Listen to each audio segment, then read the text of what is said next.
A man of God helps you depend on God, not on him. A man of greed wants you to depend on him so he can extract money from you.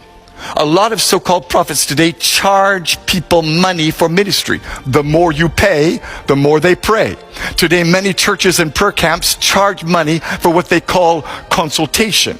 If you give $50, you get a prayer. If you give $100, they will lay hands on you and anoint you. If you give $500, they'll fast for you. And if you give $1,000, they will prophesy and see a vision for you. Nonsense! Anybody who charges you for prayer or ministry is in error. Mark my words. A day of judgment is coming on the false prophets and the fake pastors in this land. They tell you, buy this anointing oil, buy this holy water, buy this prayer cloth. Do not be deceived. Jesus never sold any miracle, and neither did the apostles. We have to get back to the place today where we depend on Jesus and Jesus only. The cult of celebrity pastors must end. And here's the problem we make today. We think if a prophet speaks words that come to pass, well, then it means he's a true man of God. We think if a pastor performs miracles, signs, and wonders, that he must be operating in God's supernatural power. But the fact is, you can speak prophetic words that come to pass and still be a false prophet. You can perform miracles, signs, and wonders and still not operate in God's power.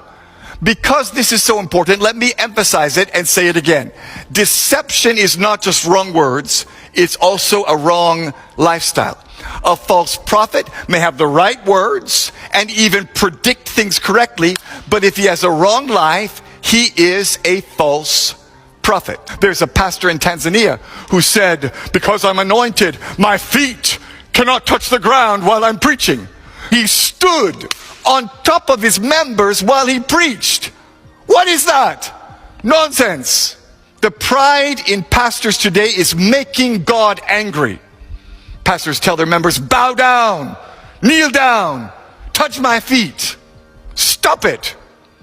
Jesus and only Jesus must be glorified. A few years ago, Pastor Rabalago of the Mount Zion General Assembly in South Africa was spraying Doom, super multi-insect killer, in people's faces to cure their sickness. Pastor Light Monyeki of the Grace Living Hope Ministries commanded his congregants to drink rat poison as a demonstration of the power of faith. They died shortly after visiting his deliverance service. Ask yourself, where is that in the Bible? There's a great wave of error running through churches today. It's destroying pastors and ruining churches. It's causing men to backslide and making the gospel lose power.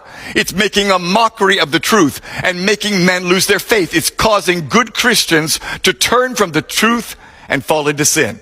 And the fact is, Jesus clearly tells us it will affect many. Many false prophets will come. Many men will be deceived. And friend, you need to know today that the greatest challenge for us as Christians in the end times is not persecution. It's not economic collapse or uncertainty in government. The greatest challenge we face today in the church is spiritual deception.